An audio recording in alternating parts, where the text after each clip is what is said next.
Bonjour à toutes et à tous, bienvenue en Ile-de-France. C'est un mot qui fait un peu peur, qui semble très abstrait et pourtant il peut rebattre les cartes de la puissance militaire mondiale. Le quantique, derrière ce terme se cache une technologie capable de rendre nos capteurs plus précis, nos communications plus sûres et nos simulations infiniment plus puissantes. Un avantage décisif au moment où les tensions internationales s'aiguisent. Structurer, fédérer cette nouvelle filière, c'est là tout l'enjeu du Forum Quantique Défense qui se tient en ce moment même à l'école Polytechnique en région parisienne. On va voir ensemble ce que ça veut dire très concrètement avec nos invités en plateau, mais également en compagnie de notre envoyé spécial sur place, Timothée Delem. Nous ouvrirons ensuite notre page culture avec cette pièce de théâtre qui va vous rappeler un célèbre film de Jean-Marie Poiret alors qu'il combat les Anglais à Waterloo. Napoléon est téléporté à Paris en pleine crise des Gilets jaunes, avenue des Champs-Élysées. Cette histoire qui s'inscrit dans l'héritage des visiteurs, on peut aller l'applaudir à la Comédie Bastille. On en parle avec deux comédiens au centre de cette pièce. Et enfin, par ici les sorties, Bernard Babkin, journaliste culture à Madame Figaro, nous dévoilera sa sélection théâtre de la semaine.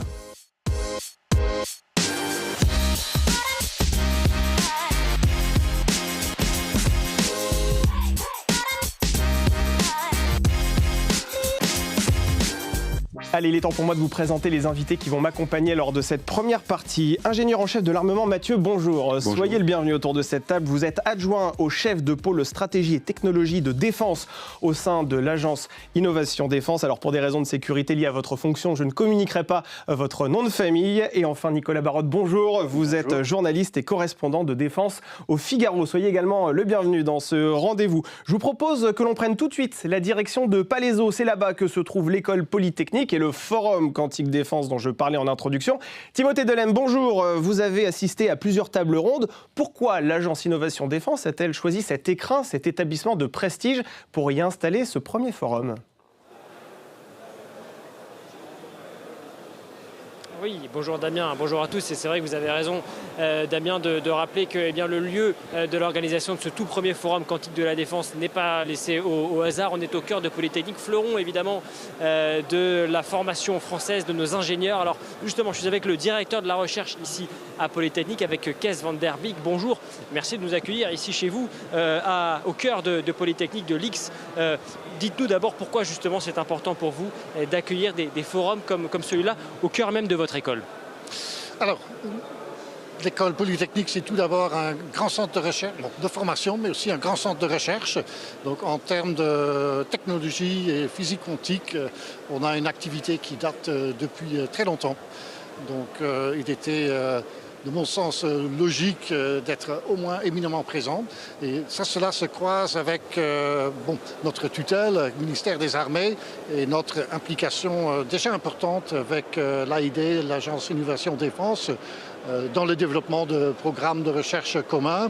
Et donc, on a un peu procédé main dans la main pour cet événement précis sur le quantique. Donc, il y avait deux volontés qui se rencontraient. Et donc, vos étudiants, effectivement, qui sont bien présents tout au long de ce forum, on a pu en croiser un grand nombre, notamment avec l'organisation de ces tables rondes ce matin, par exemple, avec la ministre des Armées, Catherine Vautrin, qui était présente pour une allocution.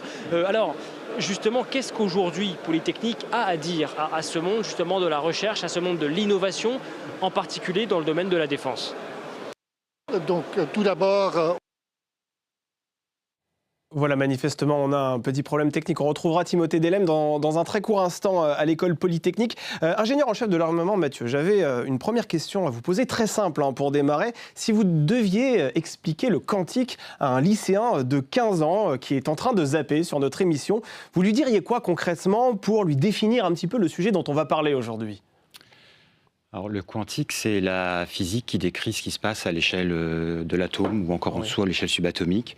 En fait, c'est une science qui s'est développée au début du XXe siècle sur la base d'observations qui n'étaient pas explicables par la mécanique classique. La pomme de Newton qui tombe, la mécanique newtonienne, donc, qui décrit les objets à notre échelle, ne permettait pas de comprendre ce qui se passait au niveau infiniment petit.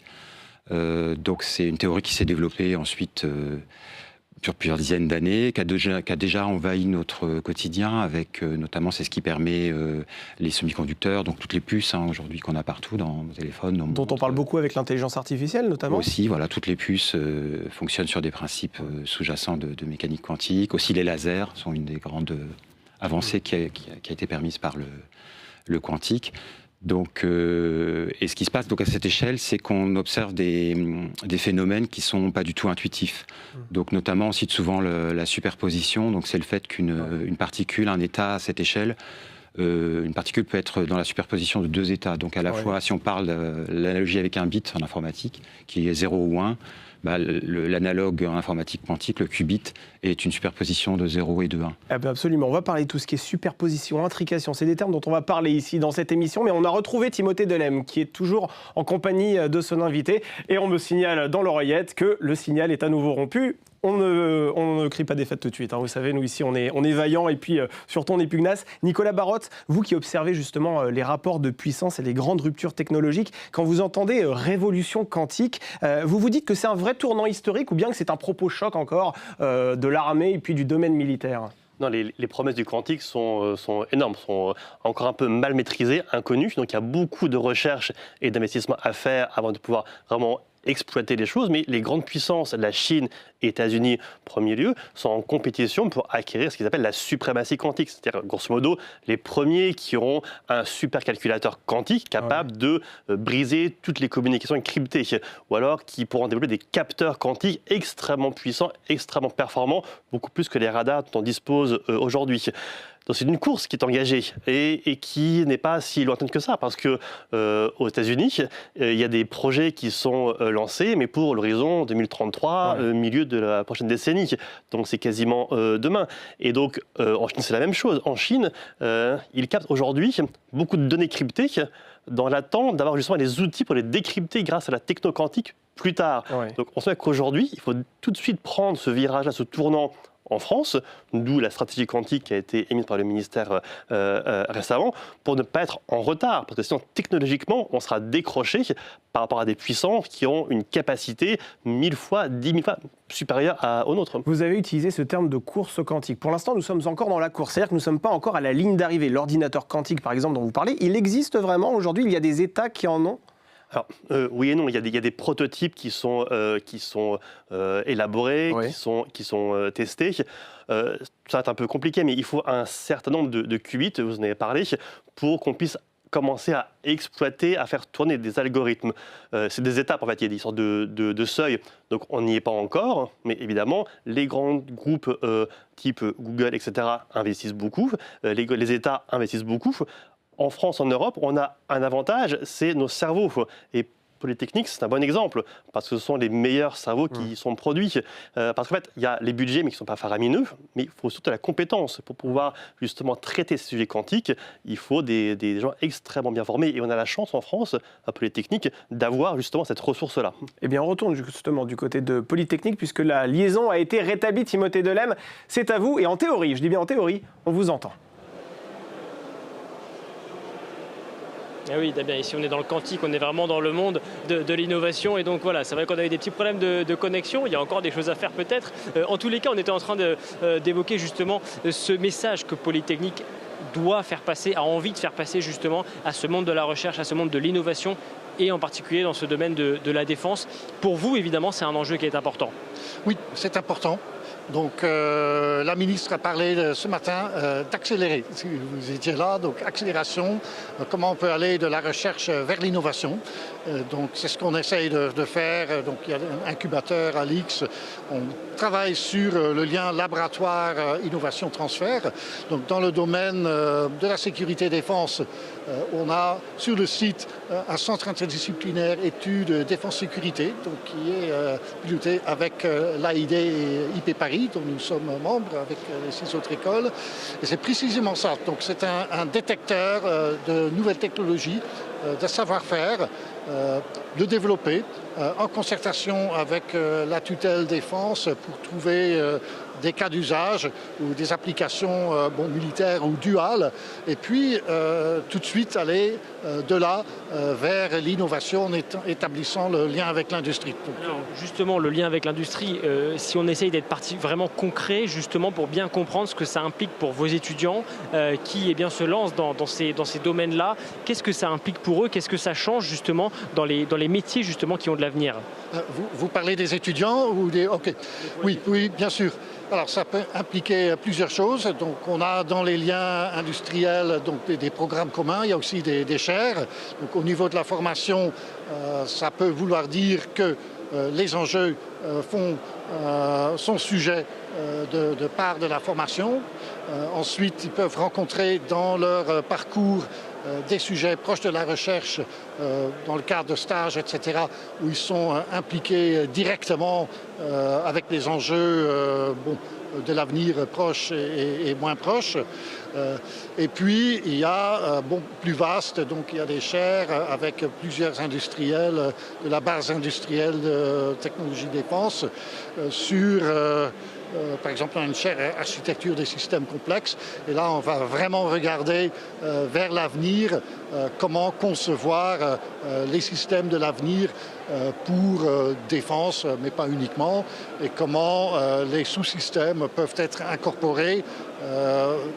Il faut se rendre compte que ce qui est développé aujourd'hui peut devoir fonctionner pendant des dizaines d'années. Donc c'est l'adaptabilité du système, comment on incorpore des nouvelles technologies dans quelque chose qui aurait été conçu peut-être 10 ou 20 ans en arrière. Et vous sentez qu'il y a une appétence de vos étudiants pour tous ces sujets-là ? Je pense il y en a. Donc c'est un autre point. Donc ça c'est notre métier de formateur, donc de la créer et donc de proposer les cours et les maquettes qui peuvent mener vers cela. Donc voilà. Merci Kees van der Beek, merci directeur de la recherche ici donc à Polytechnique. Vous l'avez compris Damien, enjeu important ici pour l'X parce qu'évidemment c'est un vivier d'emploi derrière pour tous ces étudiants qui vont sortir de cette école dans quelques mois. Timothée Delem, accompagné de Pierre-Henri Frotté en direct de Palaiseau à l'école Polytechnique. On va revenir vers vous dans un court instant, Timothée. Ingénieur en chef de l'armement, Mathieu, vous le disiez, ce n'est pas si récent que ça finalement le quantique. Ça fait à peu près 20 ans que les armées s'intéressent à ce sujet. Qu'est-ce que vous avez appris ces dernières années justement sur les capteurs quantiques? Par exemple, on parle beaucoup des capteurs quantiques. Alors, les capteurs quantiques, effectivement, c'est le domaine qui a historiquement intéressé en premier lieu les armées, parce que c'était sans doute d'une part plus mûr technologiquement, parce qu'il y a 20 ans, l'ordinateur quantique, c'était vraiment un sujet de recherche. C'était pas un domaine économique ou d'ingénieur comme ça a pu le devenir. Et puis par ailleurs, c'est aussi certainement plus spécifique au domaine militaire. Il y a moins d'applications civiles aux capteurs. Il y en a, mais je pense que c'est moins dual, comme on dit, que l'ordinateur. Donc on a commencé, donc ça prend beaucoup de temps, donc ça fait une vingtaine d'années. Si on prend l'exemple du gravimètre quantique qu'on a développé avec l'ONERA et ensuite industrialisé avec Exel. C'est quoi l'ONERA, Exel? Alors l'ONERA, c'est un organisme de recherche qui est sous tutelle du ministère des Armées. Donc c'est l'organisme de recherche de référence aérospatiale en France et de rayonnement mondial. Et Exel est une société française. Civile. Voilà. Oui, tout à fait. Oui. Ouais. Et vous parliez d'ordinateur quantique. Pour que les téléspectateurs comprennent bien, c'est quoi? C'est un ordinateur avec un clavier, avec une tour et un écran, comme un ordinateur qu'on pourrait utiliser à la maison, ou c'est tout autre chose? Non, alors on est loin de penser qu'aujourd'hui personne ne pense, je crois, que ce sera l'informatique de tout le monde. Ça ne va pas remplacer l'informatique classique. Ça va être un complément pour des tâches très spécifiques. Ça va permettre d'accélérer de manière exponentielle, notamment certains calculs, donc de traiter en quelques heures des problèmes qui aujourd'hui prendraient des siècles, même avec les ordinateurs, les supercalculateurs les plus puissants. Donc ça, c'est une vraie rupture dans le domaine des capacités de calcul, mais ça va être sur des problèmes très spécifiques. Et donc, et ça sera certainement très souvent hybridé, disons, donc accompagné d'ordinateurs classiques pour faire tourner l'ensemble. Et donc, ce sera réservé à certainement un grand nombre de clients, des secteurs économiques qui sont intéressés par ailleurs, pas uniquement le secteur de la défense. La banque, l'assurance, les transports, l'industrie, mais ça ne va pas être l'ordinateur portable. D'ailleurs, ça n'aura certainement pas cette taille-là, ou en tout cas avant très longtemps, et ça ne sera pas utilisé au quotidien en remplacement de l'informatique classique. Nicolas Barotte, c'est très clair que le quantique peut recomposer les rapports de force militaires, économiques, diplomatiques, au même titre d'ailleurs que le nucléaire ou l'accès à l'espace. Ça veut dire quoi en pratique pour un pays comme la France ? Ça veut dire qu'il faut investir, avoir des capacités pour rester au niveau technologique. Parce que si on résume sur le quantique, il y a plusieurs éléments. En fait, il y a l'ordinateur quantique, qui est une puissance de calcul qui permet de résoudre des problèmes très complexes. Exemple, si on veut un nouveau matériau pour construire leur porte-avions, on pourra le tester sur l'ordinateur quantique et avoir plus rapidement la formule chimique de la composition du matériau. Ensuite, il y a les capteurs. On a donné l'exemple. C'est des capteurs qui vont pouvoir détecter une masse, alors qu'un radar, c'est une onde. Techniquement, ça veut dire que si on a un sous-marin qui passe devant un capteur quantique, on pourra le détecter plus facilement que si c'est un sonar qui le cherche, à cause de la furtivité. Il y a les communications aussi. On en a parlé, c'est la cryptographie. Avec du quantique, on pourra soit sécuriser des communications, c'est très compliqué, mais pourquoi pas, ou bien casser les communications actuelles. Et enfin, il y a le positionnement quantique, c'est le gravimètre, c'est Giraffe qui est déjà développé par les armées et qui permet de s'affranchir du GPS. Et ça, c'est très important pour les armées, parce que si on sait où on est précisément, même quand l'environnement est brouillé, et on voit ça autour de l'Ukraine, ça veut dire qu'on peut utiliser ses armes, son armement, plus précisément. Et est-ce que le quantique, tel que vous le voyez, Nicolas Barotte, c'est surtout un outil de domination technologique supplémentaire pour les grandes puissances, ou c'est aussi une opportunité de rattrapage face aux grandes puissances que vous avez citées, telles que la Chine et les États-Unis ? Il y a tout. Il y a à la fois une compétition qui est aussi économique, civile, parce qu'il y a toute une série d'applications qui seront civiles, donc il faut être dedans. Et après, il y a une puissance aussi militaire, parce que ça va permettre d'augmenter la performance des armes, d'augmenter la rapidité de traitement de l'information. Ça permettra de gagner un avantage stratégique, voire tactique. Alors, ingénieur en chef de l'armement, Mathieu, je vais vous donner un chiffre très concret. Le ministère porte le programme Proxima avec l'objectif de développer 2 prototypes d'ordinateurs quantiques universels avec 128 qubits, c'est ce dont on parlait tout à l'heure, à l'horizon 2032. Tout ça grâce à un partenariat de 5 startups françaises. Alors on peut les citer, Alice & Bob, C12, Pascal, Candela et Cobly. C'est une compétition qui s'étend sur une durée de 10 ans. Pourquoi avez-vous choisi justement, en tout cas le ministère des Armées, cette logique de compétition coopérative ? C'est important justement que le ministère mette aussi ces startups dans le circuit ? Alors d'abord, il faut préciser que c'est opéré par le ministère des Armées, par la DGA, mais c'est un programme porté par la stratégie nationale quantique et sur financement aujourd'hui presque exclusivement en France 2030. Donc c'est très dual. Voilà, c'est vraiment une stratégie hybride, c'est ça ? C'est dual, c'est ça. Le projet que mène la DGA, Proxima, est aussi au bénéfice des calculateurs pour le monde civil, quoi. Mais évidemment, on a un intérêt particulier de disposer aussi de calculateurs pour la défense dès qu'ils seront disponibles. Et ce principe de compétition a germé un peu par pragmatisme, parce qu'on a aujourd'hui, alors il y a d'autres acteurs, mais vous avez cité les 5 startups du programme Proxima qui étaient au lancement en 24, en tout cas les 5 startups les plus prometteuses en France, et qui couvrent des domaines différents, des approches différentes pour réaliser un ordinateur quantique. Donc comme on peut pas soutenir dans la durée tous les acteurs du domaine par des financements publics, on a mis en place ce dispositif par sélection progressive de 3 acteurs, puis 2 à partir des 5, en fonction des résultats qui seront tenus ou pas. Donc il y a des jalons de décision qui nous permettront d'apprécier la montée en maturité des 5 startups respectivement par rapport à leur feuille de route aujourd'hui. Et on sera évidemment amené à soutenir que celles qui nous semblent les plus prometteuses. Allez, il est temps pour nous de retourner du côté de Palaiseau, à l'école polytechnique, où se trouve Timothée Delem, notre envoyé spécial. Vous êtes en compagnie du docteur Johan Arène Novicki-Bringuier, chef du laboratoire quantique défense au sein de l'agence Innovation Défense. Absolument, Damien, avec ce laboratoire quantique défense qui a été créé, ça a 3 mois à peine ce laboratoire dans le cadre de cette stratégie nationale du quantique. Et évidemment, c'est un élément qui est important dans le cadre du développement de tous ces enjeux-là. Bonjour, merci d'être avec nous. Quel est le rôle justement de ce laboratoire dont vous avez la responsabilité ? Le rôle de ce laboratoire, c'est justement d'éclairer l'usage des technologies quantiques à vocation de défense. C'est-à-dire de faire le lien entre les technologies d'un côté, ce qu'elles peuvent apporter, lesquelles arrivent et lesquelles vont être importantes sur le terrain pour les usages des armées. Comment est-ce que vous travaillez ? J'imagine qu'il y a une synergie entre les domaines notamment industriels, et ils sont nombreux ici, et puis également le domaine de la recherche.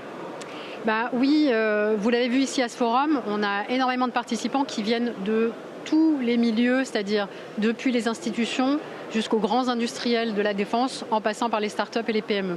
Et ce qu'on voit aujourd'hui, c'est par rapport aux technologies quantiques. Autrefois, elles étaient très cloisonnées, je dirais, au laboratoire, il y a encore une dizaine, une quinzaine d'années. Aujourd'hui, elles sont en train de sortir des laboratoires. On le voit avec les capteurs qui sont déjà quasiment matures et déjà certains utilisés, pas forcément par l'armée, mais aussi dans le domaine civil.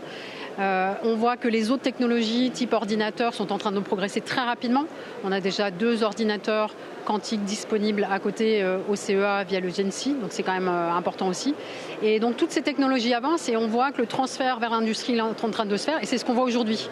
Par la présence de tous ces acteurs ici, vous voyez qu'il y a un intérêt de faire sortir, un intérêt fort pour ces technologies. Et oui, parce que l'enjeu évidemment c'est de faire le pont entre ce monde de la recherche, ce monde de l'innovation, de passer de ces tables rondes, des laboratoires comme le vôtre justement, eh bien, à une capacité opérationnelle sur le terrain pour nos militaires, pour nos armées. Comment est-ce qu'on fait ça ? Et bien justement, tout l'enjeu, ça va être ça, ça va être de structurer un petit peu toute cette filière et cet écosystème qui est encore une fois naissant. Donc il y a beaucoup d'acteurs, beaucoup de choses possibles, beaucoup de propositions et ça c'est ça qui fait la richesse de ce milieu-là.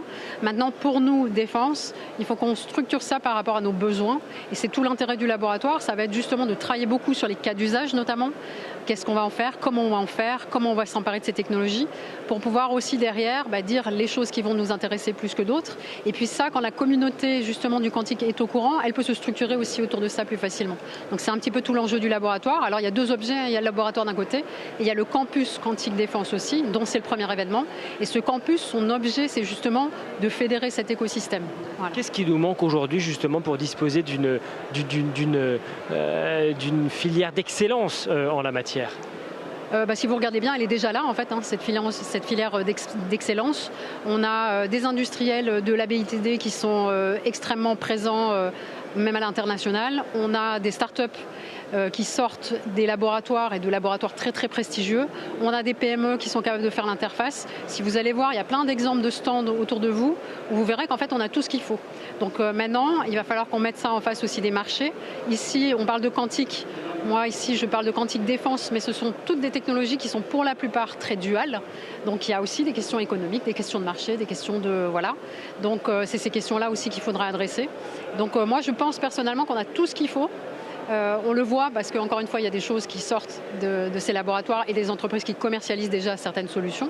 Maintenant, il faut qu'on mature encore, qu'on continue à travailler sur les prototypes, qu'on améliore les performances et derrière, les marchés vont suivre. Merci beaucoup, merci d'avoir répondu à nos questions. Voilà Damien, ce qu'on pouvait dire ici, donc depuis ces locaux évidemment de Polytechnique sur le plateau de Saclay, ces enjeux autour du quantique, ils ne sont pas forcément évidents à vulgariser, mais je peux vous assurer qu'ils sont extrêmement concrets bien sûr pour nos forces qui sont sur le terrain.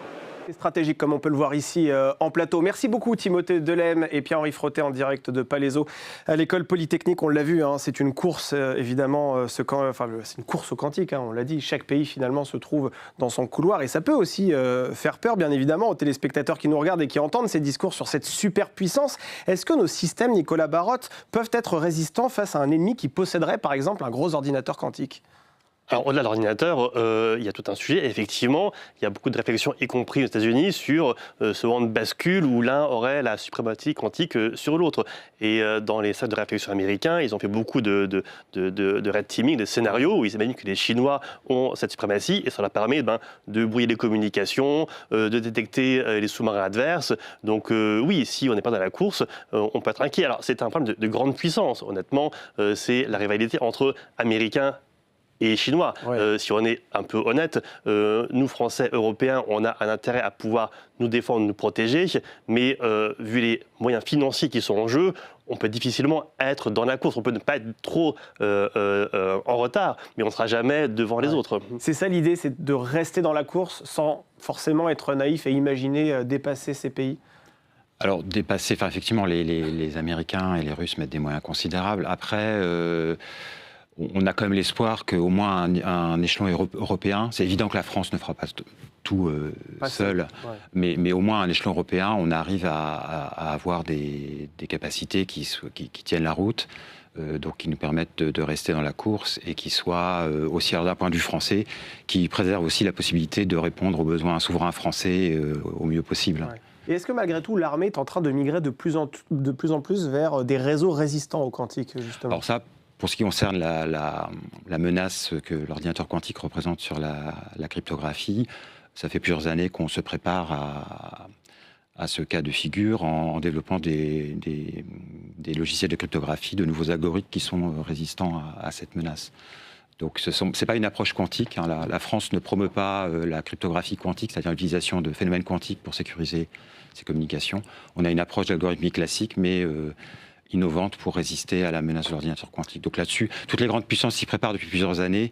Donc là-dessus, on peut être rassuré que c'est bien anticipé. Si vous deviez lister 3 premiers objets militaires, pour que ce soit très concret, 3 premiers objets militaires quantiques que vous voyez arriver dans les opérations dans les 10 prochaines années, disons à moyen terme, ce seraient lesquels ? Alors, je mettrais de côté l'ordinateur, parce que je pense que c'est sans doute pas ce qui arrivera en premier.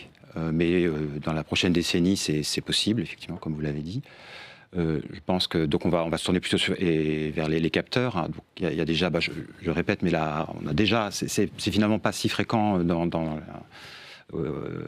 au sein des pays dans le monde. Ouais. On a la marine qui est équipée d'un gravimètre quantique depuis 1 an ou 2, donc c'est une première mondiale. On travaille sur des horloges atomiques, donc ça c'est pas nouveau non plus comme technologie, mais on cherche à les améliorer, à réduire leur taille aussi, leur consommation, etc., pour les adapter par exemple à des plateformes petites comme des drones. Les magnétomètres quantiques aussi peut-être ? Alors voilà, tout à fait. Alors ensuite on tombe sur ce qu'effectivement, comme vous l'avez dit, ce qui peut servir à se localiser, donc donner un cap comme le magnétomètre. Donc ça, il y a des projets sur la magnétométrie et sur les centrales inertielles aussi, des accéléromètres. Donc tout ça pour, comme vous l'avez indiqué, notamment permettre de se positionner et d'avoir une référence de temps, même quand le GPS n'est pas disponible. Parce qu'on l'oublie parfois, mais le GPS donne une position, mais aussi donne le temps, et ça c'est primordial d'avoir une référence de temps. Donc tout ça, ça va sans doute arriver dans quelques années. Alors justement, Nicolas Barotte, quand vous entendez cette liste d'objets quantiques qui pourraient arriver effectivement sur le terrain dans les toutes prochaines années, est-ce que ça vous évoque une révolution comme l'arrivée des GPS et des drones par exemple ? Est-ce qu'on peut mettre l'arrivée de ces objets quantiques à ce niveau-là ? Même plus que ça, c'est quand on parle avec les militaires, ils comparent ça avec le projet Manhattan, avec la révolution atomique. C'est que la puissance, la promesse est phénoménale. On l'a dit, et surtout, c'est encore un domaine de recherche, donc on ne sait pas en fait précisément quelles seront toutes les applications. Est-ce que ce sera à la hauteur des promesses ? Plus que ça, un peu moins, en fait, on n'en sait pas encore, parce que tout ce qui est ordinateur, on fait des recherches, mais au bout du compte, on ne sait pas ce qui va en sortir. Mais il faut chercher pour savoir. Donc la promesse, elle est en cours d'être menée.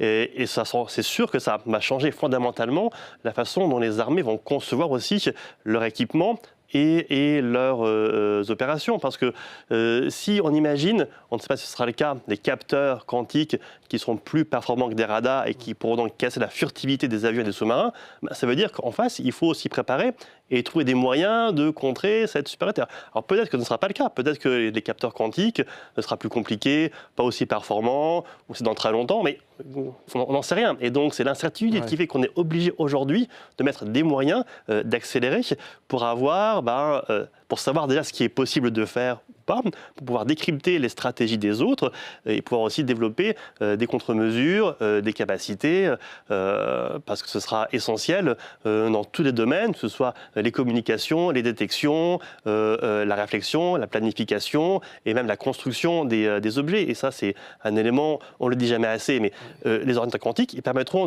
d'avoir de nouveaux matériaux, de nouvelles molécules, et on ne sait pas lesquelles, mais ça aura une application directe sur les objets qu'on va fabriquer. Il y a aussi le NRBC, tout ce qui est chimique, bactériologique.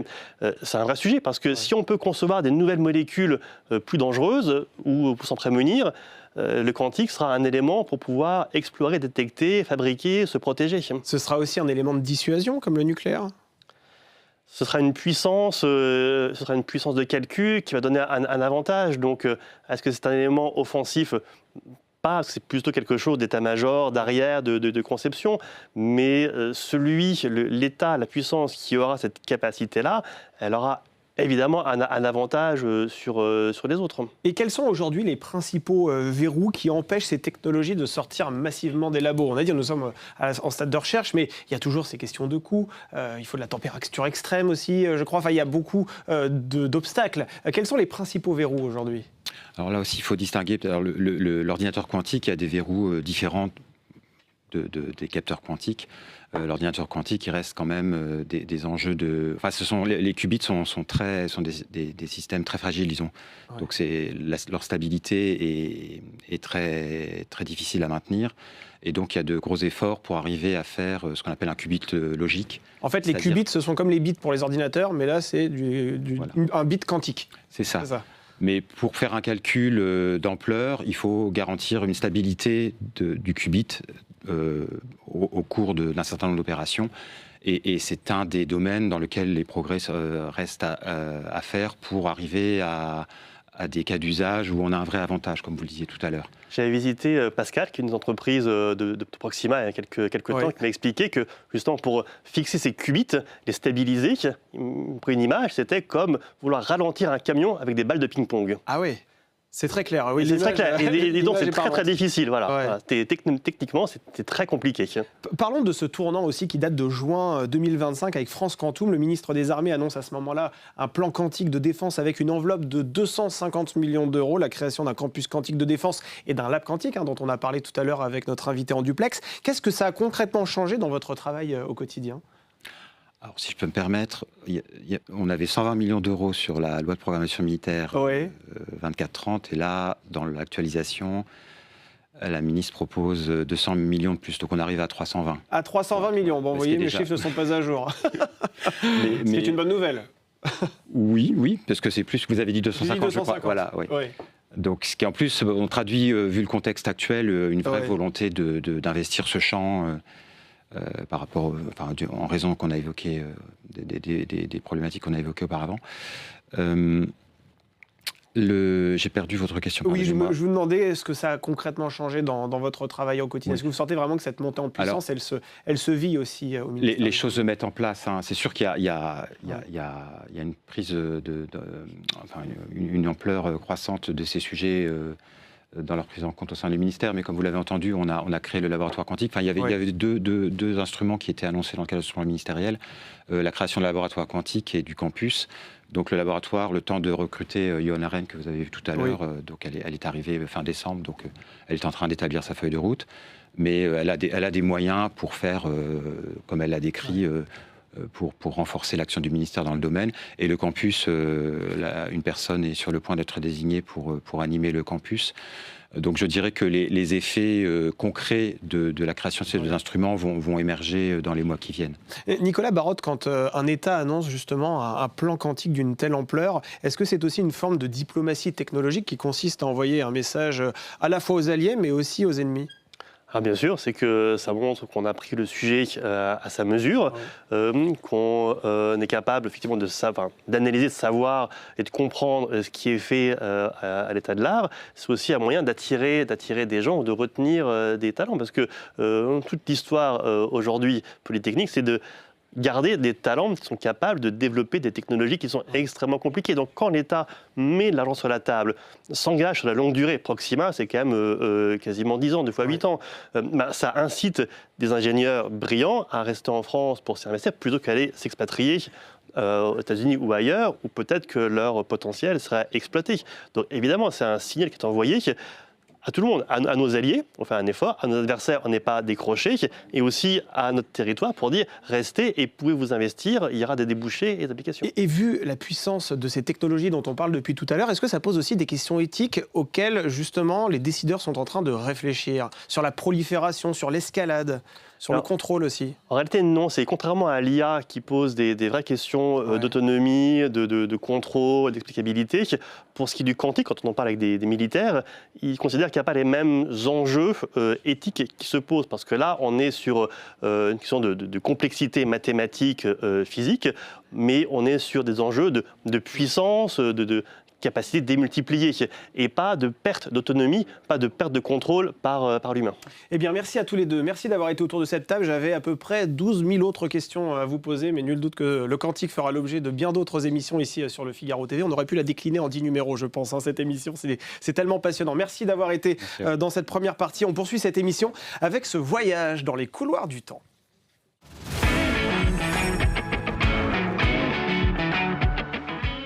Allez, je vous propose que l'on s'offre un petit voyage dans le temps complètement barré. Imaginez Napoléon en pleine bataille de Waterloo, une explosion, un écran noir et bim, il se réveille en 2026 dans une France en crise, persuadé que le seul capable de remettre le pied sur les rails, eh bien c'est lui. Résultat des courses, campagne présidentielle, débat télé, réseaux sociaux, influenceurs, trottinettes, nourriture végane, TikTok, j'en passe, c'est le point de départ de cette comédie satirique moderne, totalement déchaînée, portée par une troupe survoltée et par deux comédiens qui viennent de me rejoindre à l'instant sur ce plateau. Bonjour Éric Delcourt, Bonjour, soyez bienvenue autour de cette Merci table. infiniment. Bonjour Jeanne Pajon, Bonjour. soyez également la bienvenue ici dans cette émission. Alors Éric Delcourt, vous jouez tous les deux dans cette pièce bien évidemment qui s'intitule Napo, qui se joue jusqu'au 17 juin, c'est à la Comédie Bastille. Éric, vous êtes aussi le co-auteur et le directeur artistique, je parle sous votre contrôle. Vous pouvez parler sous votre contrôle, ça. bien.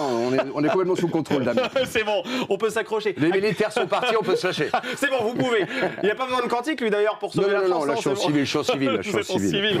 À quel moment vous avez eu l'idée de téléporter Napoléon en 2026 ? Alors à quel moment Il faut avoir l'idée, quand même. Oui, en ayant vu actuellement les guignols du monde entier, que sont des gens comme Trump, Zelensky, Poutine, qui sont des gens avec beaucoup de verve, je me suis dit, qui c'est qu'on a en face ? Alors on a en face un type qui met des lunettes de Tom Cruise en disant Forchure, c'est sympathique. Mais je me suis dit, qu'est-ce que ferait Napoléon, à qui on doit beaucoup de choses ?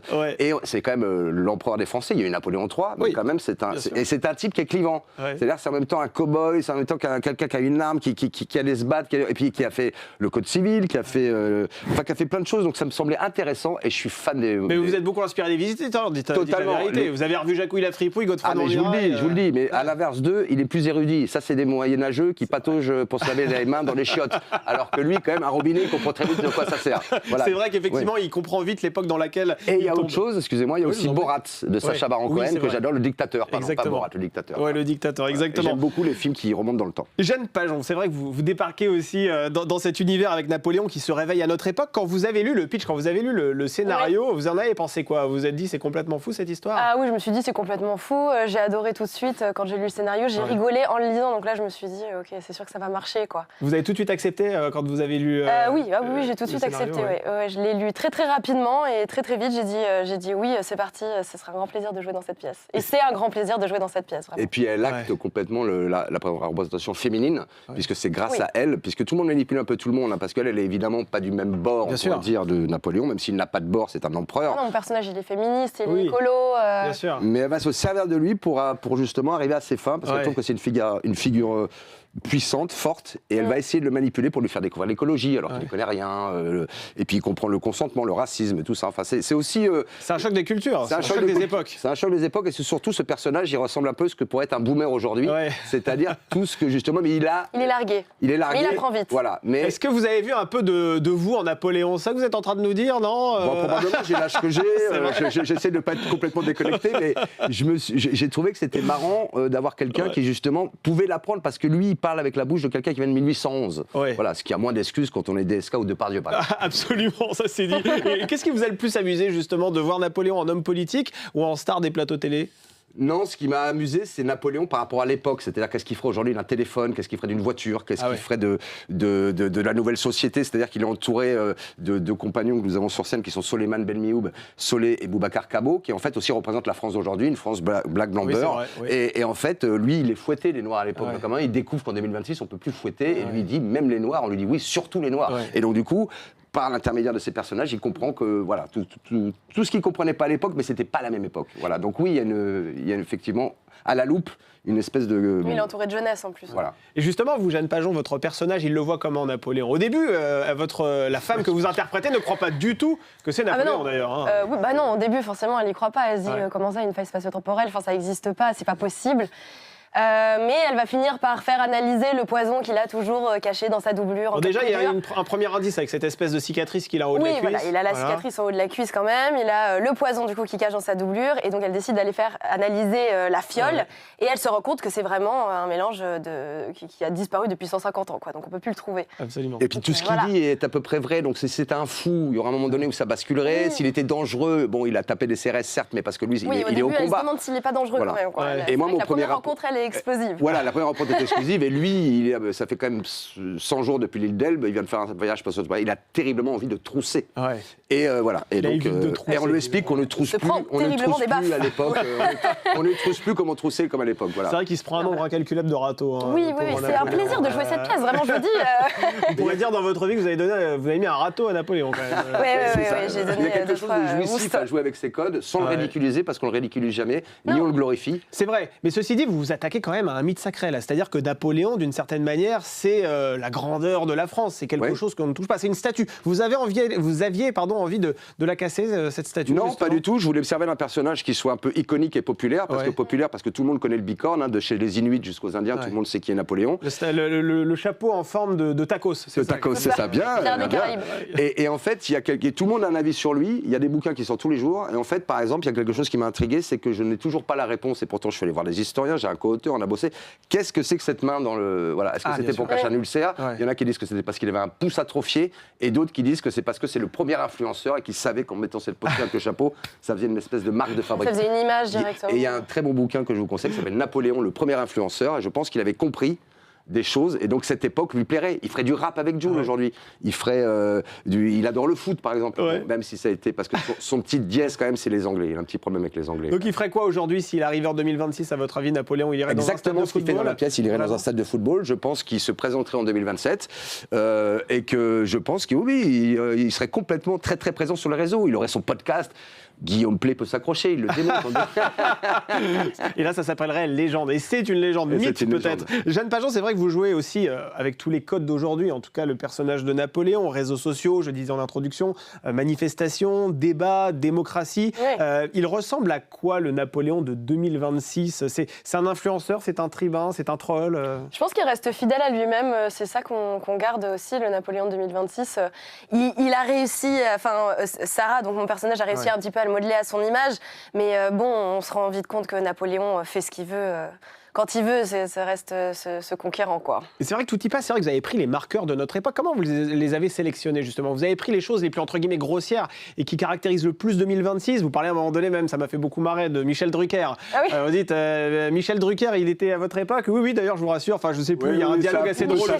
C'est un petit truc un peu méta où je dis que Michel Drucker, je suis étonné qu'ils soient encore en vie. Donc ça veut dire qu'il était déjà en émission. C'est un petit bémol parce qu'on aime tous Michel, c'est notre père à tous.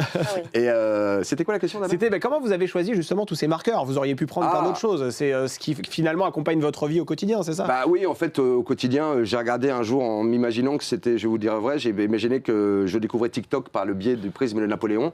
Et dans TikTok, en 2 heures de temps, vous avez à peu près le panel de tout ce qui se fait dans le monde, de pire comme de mieux. Donc voilà, je me suis servi de tout ça pour... Et comment on parle de politique sans faire de politique? Parce que il est question de politique, il se présente à la présidentielle. Et c'est vrai, et je le confirme, parce que j'ai vu la pièce, bien évidemment, et à aucun moment, il y a des leçons de morale. Voilà, vous ne prenez pas parti. Jamais. Et là, vous êtes sur un fil quand même. Parce que, oui, je le vois dans les haters, j'ai quelques haters DM à l'extrême d'un bord ou d'un autre, mais c'est pas grave parce qu'en fait, ils ont tous un point de vue. En fait, c'est marrant parce que ça parle pas de politique, mais les gens en font un peu en sortant. C'est ça qui est assez drôle. Moi, je suis quelqu'un, j'aime le côté populaire avec tout ce que ça a de noble. C'est-à-dire que moi, je veux qu'un enfant puisse rigoler, au même titre que quelqu'un, un senior. Donc, pour moi, la politique, ça n'intéresse pas les enfants. Par contre, le prisme de ce personnage un peu croustillant, un peu jacouille, survolté, mais en érudit, je trouvais ça... le décalage est déjà suffisamment fort par rapport à tout ce qui se passe, et puis ça reste un stratège militaire, donc en tant que stratège, il aurait compris toutes les armes de l'époque, tout ce qui est connectique aujourd'hui. Et Jeanne Pageant, quand vous jouez votre personnage, est-ce que vous jouissez d'une grande liberté, ou bien vous êtes vraiment collé au texte, ou bien à chaque représentation, une petite improvisation à chaque fois? Non, on a beaucoup de liberté sur scène, et c'est ça qui est très agréable, et on peut se faire confiance les uns les autres. Du coup, chaque représentation est assez unique. C'est vrai. Le texte nous laisse une grande liberté. Oui, on se sert de l'actualité. Et puis en plus, il y a parle de la reprise de justice, comme il y a repris de justice tous les 15 jours. On est passé de Jacques Lang à Patrick Bruel, selon l'actualité. Vous pourriez le décliner au cinéma d'ailleurs, cette pièce, c'est possible? Damien, nous sommes en train Alors moi, j'ai pas d'argent, me regardez pas comme ça. Je n'ai pas d'argent, j'ai pas de contact, je peux pas vous aider. Vous me feriez un très bon débatteur télé entre les deux protagonistes de Napoléon. Attendez, mais moi, si vous me donnez un billet, je viens. Oui, bien sûr, on va s'arranger. On va passer le casting. Ah, vous êtes dur quand même. Vous ne m'ouvrez pas les portes comme ça. Bon, merci beaucoup, Éric Delcourt. Merci, Jeanne Pageant. Je rappelle le titre de cette comédie Napo. C'est à la Comédie Bastille que ça se passe et c'est jusqu'au 17 juin. Merci à tous les deux d'avoir été autour de cette table. Et on termine cette émission avec la dernière chronique. Par ici, les sorties. Merci.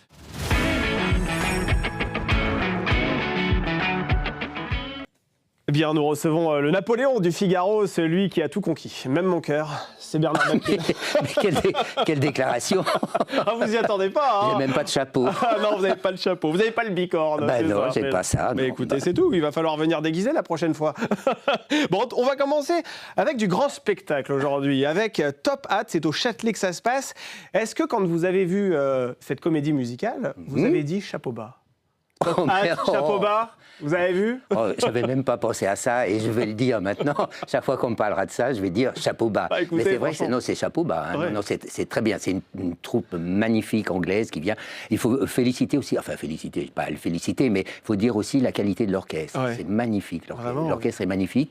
Et alors là, c'est top à tout. Hein. C'est top aux claquettes. Ouais. Alors on peut aller apprendre, on peut faire des cours de claquettes avant le spectacle. On peut s'inscrire et on fait des claquettes. On monte pas sur scène, mais bon, on apprend les claquettes. Ah, on peut faire ça? Oui, on peut faire ça. Ah, c'est très Je vous vois bien en claquettes. Ah, mais avec grand plaisir. Voilà. Ouais. Donc Mais c'est sportif, il faut avoir une belle ceinture abdominale. Hein. C'est très cardio aussi, Ouais. les claquettes. Hein. Ouais. Donc il faut tout avoir. Ah non, pour c'est faire des compliqué. claquettes. Hein. Moi, vous C'est savez, je suis compliqué. plus team barbecue. Alors c'est compliqué, vous savez, quand vous avez un peu de ventre, vous savez, pour faire les claquettes. C'est pas prévu dans le spectacle. C'est pas le prévu, barbecue, ça. ouais. Non, c'est pas le genre de la maison.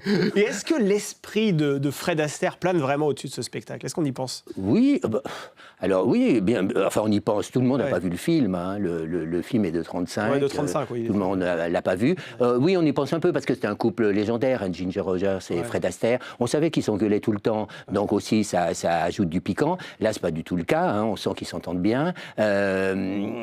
Oui, on pense un peu à lui, mais il faut pas penser à lui d'ailleurs. Il faut Ouais. y aller neutre, neuf. Et, Il faut y et le aller neuf. consommer, ce spectacle tel qu'il est. Ah ben, tel qu'il est, c'est vraiment. Alors, il y a les claquettes, il y a la musique, il y a la danse, il y a de l'humour, il y a des réflexions sur le mariage qui sont incroyables. Hein. C'est très, très drôle. Hein. Si on écoute bien les dialogues, qui sont quand même très, très pertinents et très drôles, en plus pour l'époque. Hein. C'est très art déco. Il y a un sublime décor qui change, qui tourne comme ça. Donc, ça va très, très, très vite. Ça va très vite. On est enthousiaste. Bon, écoutez, vous savez quoi? On a un peu de moyens ici au Figaro TV. On a des images. On a une bande-annonce. Regardez. Magnifique. If you're blue and you don't know where to go to, why don't you go where fashion sits? Putting on the Ritz. Different types you wear a day. Both pants, fit stripes, and cutaway. Both perfect fits. Putting on the Ritz. Heaven, I'm in heaven, and my heart beats so that I can hardly speak, and I seem to find the happiness I seek when we're out together dancing cheek to cheek.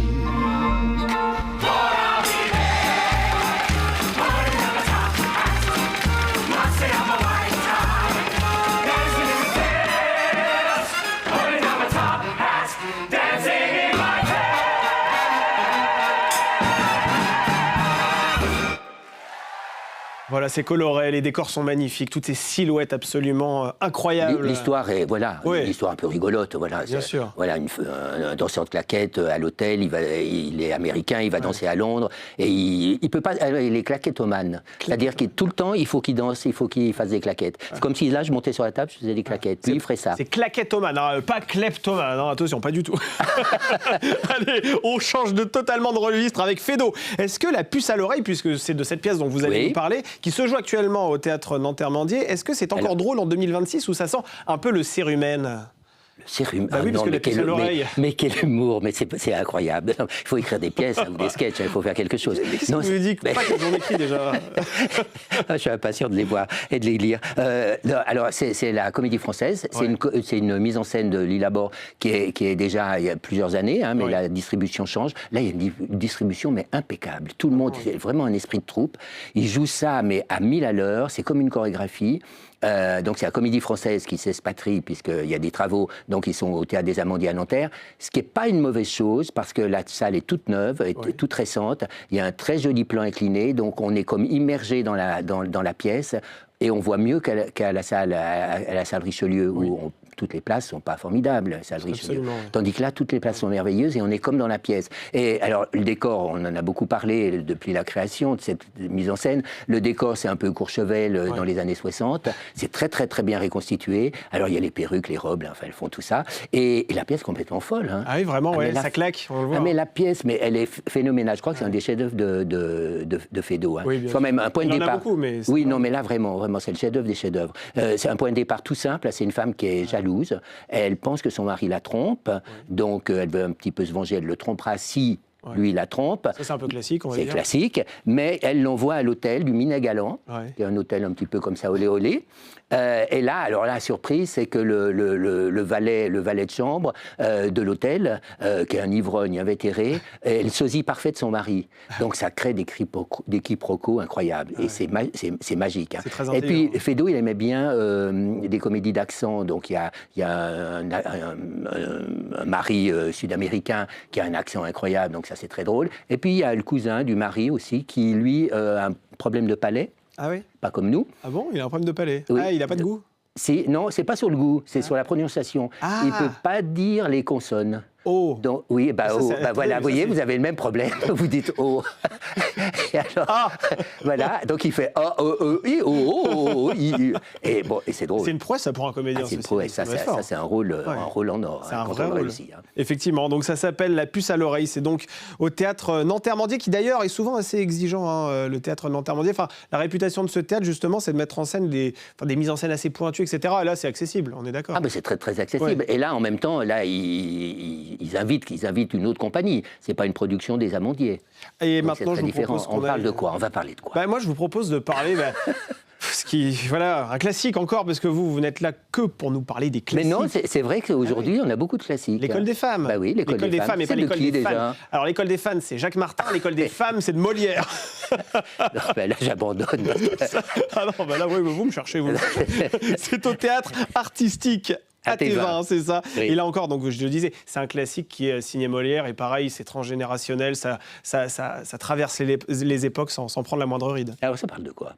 Oh, bah alors attendez, parce que l'école des fans, ça parle d'un héros. Alors attendez, parce que ça va loin dans mes souvenirs, mais c'est l'histoire de quelqu'un qui justement a tendance à martyriser les femmes et qui en même temps a la peur vraiment de se faire tromper. C'est ça. Oui, bah c'est Arnolphe. Il garde une petite fille.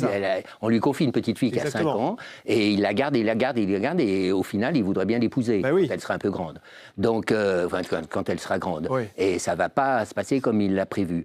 Et là, la mise en scène, c'est une mise en scène de Frédéric Lazzarini, qui a très bien réussi son coup, parce qu'elle transpose la pièce, elle est un peu coupée, parce que la pièce est quand même assez longue, normalement, il y a beaucoup de monologues. Oui. Elle les a un petit peu enlevés pour recentrer sur Agnès, sur la fille, qui a été quand même le rôle en or pour Isabelle Adjani, la comédie française, hein, Agnès. Absolument. Le petit chat est mort. Oui. C'est elle. Mais c'est lui. C'est elle. Agnès, voilà. C'est Agnès.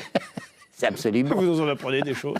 Et c'est vrai que cette pièce, elle résonne beaucoup aussi avec notre époque, avec justement la domination des hommes sur les femmes. Absolument, parce que lui, il est obsédé par cette petite fille, puis cette jeune fille et cette femme qui l'enferme. C'est très bien fait dans la mise en scène, parce qu'il l'enferme dans sa chambre, c'est une cage de verre, et il la surveille tout le temps, c'est dans la maison d'en face. Et lui, il a des vidéos partout, il la regarde, et il regarde tout ce qu'elle fait, tout ce qu'elle peut faire de bien ou de mal, et il la surveille. Mais évidemment, elle va se faire courtiser par quelqu'un d'autre. Ah, mais tiens. Ben oui. Par hasard. Voilà. Pour la mise en scène est sympa, non? Ah, mais c'est plus que sympa. Hein. Elle est très intelligente, très fine, c'est à la fois drôle et c'est d'une tendresse absolue sur Agnès. Vraiment. Ah oui, on sent que c'est un vrai coup de cœur, hein, que vous avez vraiment aimé cette pièce. Oui, moi j'ai aimé en tout cas cette mise en scène-là. Et le canapé violet, vous l'avez volé? Il est dans votre salon ou pas? Ils n'ont pas fini, mais j'attends la fin de la représentation, je prendrai le canapé. Ah, c'est comme ça que vous vous meublez, vous attendez les fins de représentation de théâtre pour tout déstocker? Bien sûr. Vous attendez les déstockages. Moi je vais à Cannes pour prendre le tapis rouge. Hein. Mais il est chez vous d'ailleurs. Vous savez que c'est dans pas longtemps, c'est dans un mois, Cannes. Hein. Oui. Le Figaro TV, il sera d'ailleurs. Il y aura les Molières avant. Oui, il y aura les Molières, vous avez raison. Exactement. On en parlera d'ailleurs sur le Figaro TV avec Jean-Marc Dumontet et Alex Vizorek, que nous recevrons dans le Buzz TV. Ça va être magnifique. On est là. Quand il y a de l'actu, vous savez, généralement le Figaro TV n'est pas très loin.